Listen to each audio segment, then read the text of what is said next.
આ કપરી વિદાય, આ અંતિમ વિદાય આપણે જોઈએ છીએ કે ગમે તેવું હોય, સપાટી ઉપર આપણને લાગશે કે નરેન્દ્રભાઈ આ કામ કર્યું, એ કદાચ એમની વાત પણ આપણે કરીશું, એ દરેક માટે ક્યાંક ને ક્યાંક કર્તવ્ય પથ ઉપર ચાલનારા લોકો માટે પ્રેરણાત્મક પણ હોય અને હોવી જોઈએ, પરંતુ એ ખૂબ અઘરી છે અને એ જીવન જેમણે સતત પસાર કર્યું હોય એમના માટે જ આ થઈ શકે એવી વાત છે. અને આ પોત અંદરનું જે છે એ પોત આજે આપણે જે દેખાય છે એ સબળ સશક્ત પોત નરેન્દ્રભાઈનું, હીરાબાના મક્કમ મનોબળ એમને જેમને મળ્યું છે, પ્રતિબદ્ધતા મળી છે, એ આપણે આજે જોઈએ છીએ. જી બિલકુલ જયેશભાઈ, આ પ્રકારના સંબંધોમાં આપણને ખબર છે કે નશ્વર દેહ જે હોય છે તે વિદાય લેતો હોય છે આપણી વચ્ચેથી, પરંતુ આપણું જે ભાવ જગત હોય છે એમાં એ વ્યક્તિ હંમેશા આપણી સાથે રહેતી હોય છે, સુખમાં દુઃખમાં આપણે હંમેશા એને યાદ કરતા રહેતા હોઈએ છીએ અને તેની પાસેથી જેમ જીવિત અવસ્થામાં તેની પાસેથી આપણે જેમ માર્ગદર્શન મેળવતા હોય તે પ્રકારનું માર્ગદર્શન ભાવ જગતની અંદર પણ પ્રાપ્ત થતું હોય છે. સંપૂર્ણપણે થતું હોય છે.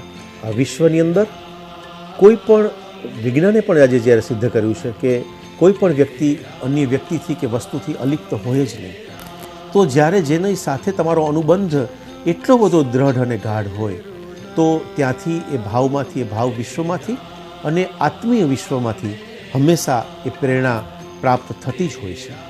અને પ્રેરણા એટલી બધી સશક્ત રીતે પ્રાપ્ત થતી હોય છે કે નાની મોટી અનેક બાબતોની અંદર જો આ જગ્યાએ અત્યારે આમ હીરાબા હોત તો મને શું કહ્યું હોત, જો આમ હોત તો હીરાબા મને શું કહે, એ જ્યારે એ અનુબંધ, એ તાંતણો એટલો બધો સશક્ત હોય કે જેથી એટલા જ માટે કહું છું કે તાંતણો એ દૂર આપણે દેખાય છે, સદેહે કદાચ દૂર ગયો છે, પરંતુ એ તૂટ્યો પણ નથી, એ છૂટ્યો પણ નથી.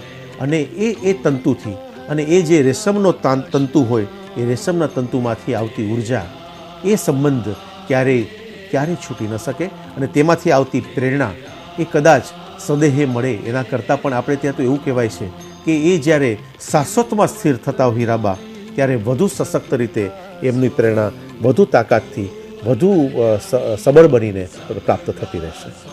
અંતિમ સંસ્કારની જે વિધિ અત્યારે ચાલી રહી છે સ્મશાન ગૃહની અંદર, ખૂબ જ સહજતાથી, સાદગીપૂર્ણ રીતે આ તમામ વિધિ અત્યારે થઈ રહી છે, પરંતુ ખૂબ જ દુઃખનો ભાવ પીએમ મોદીના ચહેરા પર આપણે જોઈ રહ્યા છીએ. જે નમસ્કાર મુદ્રા સાથે તે ઉભેલા છે અને જે અંતિમ ચરણોમાં જે તેમને છેલ્લા દર્શન માને કર્યા છે, શું કહેશો જયેશભાઈ? કદાચ એવું જ કહી શકાય કે હું કંઈ જ કહી શકતો નથી એવું નરેન્દ્રભાઈ કહી કહેતા હશે. કદાચ એવું બને કે માં શું કહું, એમ હું શું કહું, કારણ કે શબ્દ જ્યાં ખોખલા લાગે, શબ્દ જ્યાં પહોંચી નથી શકતા, એ લોકમાં જ્યારે માં બિરાજતા હોય ત્યારે બસ માત્ર કેવળ અને કેવળ નમસ્કાર જ રહી જાય માત્ર ને માત્ર સ્મૃતિઓ સંવેદના. અને હે માં, બસ હું કેવળ વંદન કરું છું તમારા ચરણમાં. જેમણે આ શરીર આપ્યું, જેમણે આ ઉઘડતું વિશ્વ આપ્યું, જ્યાં નરેન્દ્રભાઈ એમ બોલે કે આંખ આ ધન્ય છે, આ વિશ્વને નિરખીને કહેતા હોય, એ સ્થિતિ જેમણે આપી, એમના માટે માં હું શું કહું? એમ કંઈક બીજી વાત હોય તો હું કંઈક કહી શક્યો હોત, હું અભિવ્યક્ત થઈ શક્યો હોત, હું વ્યક્ત થઈ શક્યો હોત, હું કંઈક કહી શક્યો હોત, પણ આ એવી સ્થિતિ છે, એવી ક્ષણો છે કે જાણે હું કંઈ જ કહી શકતો નથી. અને આમ પણ આપણે જોયું છે કે મા સાથે તેમનો સંવાદ વધુ ને વધુ કદાચ આંખથી થયો છે, કદાચ વાત્સલ્યથી થયો છે, હાથથી થયો છે, ચરણના સ્પર્શથી થયો છે. આ એવી ભૂમિ છે, એવી ભૂમિકા છે કે જ્યાં શબ્દથી પણ પહેલે પાર, જ્યાં, અને આપણે આમ પણ શબ્દને બોલવું એને વૈખરી વાણી કહી છે, જે મૂળ વાણી કહી છે, કે જેને નાભીમાંથી પ્રગટતી વાણી કહી છે, એ વાણીથી અત્યારે જે નાભી કમળમાંથી પ્રાગટ્ય થયું હોય અને નાળ સંબંધ પણ નાભીમાંથી એ ઉત્પન્ન થતો હોય છે, એ નાભીમાંથી ઉઠતો સ્વર માત્ર એટલું જ કહેતો હોય કે માં, તારા ચરણમાં વંદન કરું છું, માં ઋણ સ્વીકાર કરું છું, અને માં હવે મારા કર્તવ્ય પથ પર મારે જે કંઈ કરવાનું છે તેમાં માં મારી સાથે રહેજો. માં ભારતીની સેવામાં હું જે ઘરને છોડીને નીકળ્યો હતો ને, એ જ બાબતમાં અને ત્યારે જે આશીર્વાદ આપ્યા હતા, એ જ આશીર્વાદ મારા જીવન પથ પર, મારા કર્તવ્ય પથ પર, મારા સ્થૂળ અને સૂક્ષ્મ પથ પર ચાલતા દરેક પગલે પગલે માં ભેગા રહેજો. આથી વિશેષ તો બીજું કોઈ સંતાન જાજુ કંઈ પણ શું શકે. જી જયેશભાઈ, અત્યારે જે વિધિ થઈ રહી છે આપણે જોઈ રહ્યા છીએ કે જે સનાતન હિન્દુ ધર્મની અંદર અંતિમ સંસ્કાર અને આજે અંતિમ વિધિ જે કરવામાં આવતી હોય છે તેનું પણ એક આગવું મહત્વ રહેલું છે? બિલકુલ. આપણી પરંપરાની અંદર જ્યારે દેહમાંથી વિખૂટા પડીને આત્મા આગળ ગતિ કરે છે ત્યારે એ આત્મતત્વ માટેની ષોડશ સંસ્કાર જે કયા છે તે અંતર્ગત જે અંતિમ વિધિ પણ એ સંસ્કાર અંતર્ગત વિધિ છે. આજે અગ્નિ પ્રાગટ્ય કરવામાં આવે છે. અગ્નિના પણ આપણે 5 પ્રકાર શાસ્ત્રમાં કયા છે. તેમાં આ અંતિમ સમયે આવેલા અગ્નિને કવ્યાગ્નિ કહેવામાં આવે છે. આ કવ્ય નામનો અગ્નિ અને તેમના દ્વારા થતો અંતિમ સંસ્કાર એ અગ્નિ દ્વારા જે પંચમહાભૂતમાં વિલીન થવું, એમાં અગ્નિ તત્વ પણ છે. અગ્નિ તત્વમાં વિલીન થાય છે ત્યારે પણ આ કવ્ય અગ્નિ દ્વારા અગ્નિ તત્વમાં વિલીન થાય છે. આ પંચમહાભૂતમાં થયા અંતિમ સંસ્કાર થયા પછી આત્મતત્વની થતી જે ગતિ છે એ ગતિને માટે પણ એક યથા યોગ્ય રીતે આ સંપૂર્ણ પ્રક્રિયા કરવામાં આવી છે. આ માત્ર બાહ્ય વિધિ જે દેખાય છે એ વિધિની અંતર્ગત જે શાસ્ત્રની અંદર ભાવ અને ભાવની દ્વારા જે આપણે દિશા આપવા માગીએ છીએ અને જે આપણે ભાવ પ્રગટ કરવામાં આવી છે તેનું પણ પૂર્ણતઃ વિજ્ઞાન છે. એક નાનકડા બાળકને થી લઈને એક વ્યક્તિ જ્યારે અંતિમ સંસ્કાર તરફ જાય છે, અંતિમ વિધિના બધા જ સંસ્કારો એ ષોડશ સંસ્કાર નિહિત છે. અને ત્યારબાદ તેમની એક દિવસમાં અલગ અલગ પ્રકારની કરાતી વિધિ અને ત્યારબાદ 10, 11, 12 અને 13મા દિવસ સુધી થતી વિધિ અને ત્યારબાદની પણ જે તર્પણ માટેની વિધિ, અસ્થિના વિસર્જનની વિધિ, આ બધી જ બાબતોની અંદર એ સંપૂર્ણતર વિજ્ઞાન અંતર્ગત નિહિત છે.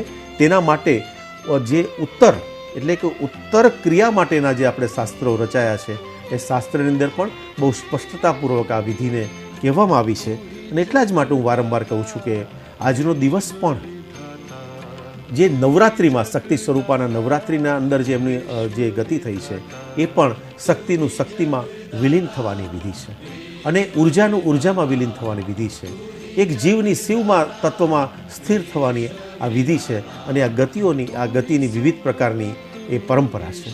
આ કેવળ માન્યતા નથી, એ માન્યતાની પાછળ રહેલા તથ્યોને જે ઉજાગર કરવાનું ઘણીવાર આપણે ચૂકી જતા હોય ને ઘણીવાર ન પણ ખબર હોય, પરંતુ ચોક્કસપણે વિજ્ઞાનને જ્યારે અનુસરતા હોઈએ છીએ ત્યારે તેની પાછળ રહેલું ખૂબ જ સૂક્ષ્મ બાબતની આમાં બાબતો રહેલી છે. જી બિલકુલ જયેશભાઈ, જે સૂક્ષ્મ બાબતોની આપે વાત કરી, ખાસ કરીને જે અંતિમ ક્રિયા અને જે આ અંતિમ સંસ્કારની જે આપે વાત કરી, શું ખાસ મહત્વ આપણી સંસ્કૃતિની અંદર આ જે અંતિમ ક્રિયા જે છે તેનું છે? અંતિમ ક્રિયાની અંદર વ્યક્તિની અંદર તેમના અંગૂઠાને અગ્નિ આપવામાં આવે છે. આપણે જોઈએ છે કે અંગુષ્ઠની અંદર પણ આપણે કોઈ ચરણને સ્પર્શ કરીશ ત્યારે પણ અંગૂઠાના ચરણને સ્પર્શ કરીને વંદન કરતા હોઈએ છીએ. ત્યાં એક વિશિષ્ટ પ્રકારની ઉર્જા રહેલી હોય છે અને અંગૂઠાથી અપાયેલા અગ્નિ દ્વારા કવ્ય અગ્નિ દ્વારા થતી એ જે વિધિ છે એ દેહને પૂર્ણતઃ વિલીન કરવાની પ્રક્રિયા છે. અને જ્યારે પૂર્ણતઃ વિલીન થઈ જાય છે ત્યારે જે બચી જાય છે એ કેવળ આત્મા. હું બુદ્ધિ નથી, અહંકાર નથી, હું ચિત્ત નથી, હું શરીર નથી. એ શરીર જે નથી જ્યારે આપણે બોલીએ છીએ એ સત્ય પણ છે. નમે બુદ્ધિ અહંકાર ચિત્તાની નાહમ, નમે દ્વેષ રાગ નમે લોભ મોહ, ન વાક પાણી પાદમ ન ચોકસ્થ પાયું, ચિદાનંદ રૂપ શિવોહમ શિવોહમ. હું શરીરનું કોઈ અંગ નથી, હું આ નથી. એ આપણે ત્યારે કહેવું પડે છે કે જ્યારે આપણા મનની અંદર આ દેહનો ભાવ ધારણ કરતા હોય છે ત્યારે. જ્યારે આદિ શંકરાચાર્ય એમ કહે છે કે હું આ નથી તો હું શું છું? તો હું આત્મતત્વ છું. એ શરીરને જ્યારે અંતિમ વિધિ કરીએ ત્યારે આદિ શંકરાચાર્ય જેવા સમર્થ ગુરુ, જેને આપણે ભગવાન શંકરના અવતાર ગણીએ છીએ, તેમણે પણ મા પાસે જઈને માની અંતિમ વિધિ આદિ શંકરાચાર્ય કરવા ગયા હતા. અંતિમ વિધિનું આત્યંતિક મહત્વ છે. આદિ શંકરાચાર્ય એમ કહેતા હોય કે મા, જ્યારે હું ભલે સંન્યાસ ગ્રહણ કરું છું, પરંતુ જ્યારે આપ નહીં હો ત્યારે હું આવીશ અને આપનો અંતિમ વિધિ હું કરીશ. આ અંતિમ વિધિનું મહત્વ છે. આ સનાતન પરંપરાનું, આ આદિ ભારતની આ સનાતન પરંપરાનું એટલું આત્યંતિક મહત્વ છે. અને જ્યારે અંતિમ વિધિ થાય છે, પંચ મહાભૂતની અંદર દેહ વિલીન થાય છે, ત્યારે તેને સંપૂર્ણ આપણે નાની સૂક્ષ્મ બાબતોને, સૂક્ષ્મતાને કે અણુને પણ આપણે મહત્વ આપીએ છીએ. ત્યારે આ નાના અણુઓથી બનેલો દેહ એ દેહ પાછો વિલીન થાય છે અને તેનું સ્વરૂપને તેને ગતિ આપનાર એ જનાર્દન સ્વરૂપ આપણે કહીએ છીએ. ભગવાન વિષ્ણુના અનેક સ્વરૂપ છે, તેમાં આપણે જનાર્દન સ્વરૂપ કહીએ છીએ. અને વિષ્ણુનો અર્થ પણ સૂક્ષ્મમાં પ્રવેશ થાય છે.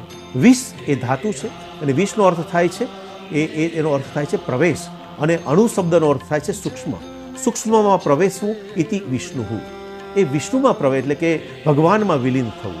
આપણે અંતિમ ઘડીની અંદર આપણે કહીએ છીએ કે ભગવાન શંકર એ ડિસ્ટ્રોયર એટલે ગોડનું આપણે આવી વ્યાખ્યાઓ કરતા હોઈએ છીએ, પરંતુ જે એને ગતિ આપનાર તત્વ છે, પાલક તત્વ પણ જનાર્દન તત્વને ગણવામાં આવ્યું છે.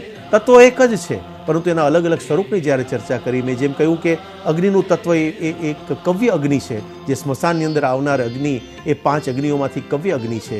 એ જ રીતે એમને ગતિ આપનાર તત્વ એ ભગવાન વિષ્ણુનું તત્વ છે. માન્ય નરેન્દ્રભાઈ એ હિમાચલમાં રહીને સાધનારત રહેનાર વ્યક્તિત્વ છે. રામકૃષ્ણ મઠમાં રહીને, કોલકાતામાં રહીને તેમણે સાધનાઓ કરેલી છે. એ તત્વના અનુસંધાન સાથે રહેનાર એ એક આત્મા છે. અને આવા નરેન્દ્રભાઈ જ્યારે અંતિમ વિધિ કરતા હોય ત્યારે અંદરથી સજગ હોય. એ માને જ્યારે વિદાય આપતા હોય ત્યારે એમને ભારત માતા પણ સાથે છે અને માતૃ તત્વની સાથે તેમનું અનુસંધાન થયેલું છે. અને આ ચોક્કસપણે એવું તત્વ છે કે જેમને વિલીન થાય છે. બહુ જ મોટી વાત અત્યારે એવી છે કે ચોક્કસપણે કહીશ કે આવડા અસાધારણ વ્યક્તિત્વના માતુશ્રી જ્યારે આપણી પાસેથી વિદાય લીધા છે, એ પોતે પણ અસાધારણ જ હોય. અને એવા અસાધારણ વ્યક્તિત્વનું આપણે જોઈએ છે કે બહુ જ સહજ રીતે એક ગાંધીનગરના સેક્ટર 30માં તેમના આપણે આ વિદાય થયું. એમને અગ્નિ આપવામાં આવ્યો અને અગ્નિ દ્વારા ત્યારે પાછી જે પ્રદક્ષિણા ફરવામાં આવી, આ ખૂબ જ સાદગીપૂર્ણ વાતાવરણ મને એમ લાગે છે કે આ રાષ્ટ્રએ કદાચ ખૂબ વર્ષો પછી નિહાળ્યું છે. આ સાદગી, આ સરળતા.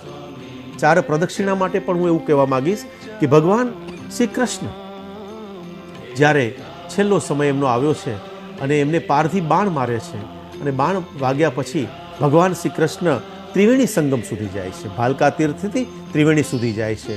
ત્યારે ઉદ્ધવજી હાજર છે અને ઉદ્ધવજીને એમ કહે છે કે ઉદ્ધવ, મારા શરીરના તું 4 પ્રદક્ષિણા કરી અને પછી તું આગળ જજે. મારું ચૈતન્ય તત્વ છે હવેથી ભાગવતજીમાં પ્રવેશ પામશે, અને એટલા માટે આપણે ભાગવતજીને એક અદ્ભુત ગ્રંથ તરીકે, આપણા પુરાણ તરીકે આપણે ત્યાંથી પ્રેરણા પ્રાપ્ત કરતા હોઈએ છીએ. આ પરંપરા છે ભારતના રાષ્ટ્રની સંસ્કૃતિની, અને સંસ્કૃતિને જ્યારે આપણે સમજીએ છીએ ત્યારે ભાર નથી લાગતો.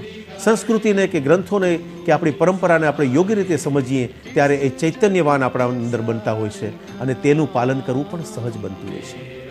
આ સરળતાથી પાલન, એક સમર્થ વ્યક્તિત્વ, સમર્થ માં અને આમની અંતિમ વિદાય આટલી સરળતાથી આપણે જોઈએ કે સાદગીપૂર્ણ રીતે જે થઈ રહી છે, એ વાતને પણ આજે આપણે વંદન કરીએ. આ અંતિમ વિદાય, આ એવી અંતિમ વિદાય છે કે ફરીથી એમ કહેવાય કે કેવા સુકનમાં પર્વતે આપી હશે વિદાય, નિજ ઘરથી નીકળી નદી પાછી વળી નથી. હવે હીરાબા એ એવી યાત્રાએ પહોંચ્યા છે કે જ્યાં હવે માત્ર અવશેષ કે શેષ રહી જશે એ સ્મરણો છે, આપણી પાસે એમની સ્મૃતિઓ છે, એ ભાવ છે. અને એમાંથી જો હીરાબા હોત તો અમે આમ કીધું હોત કે કર્યું હોત, એ ભાવ અત્યારે એ ઘડી છે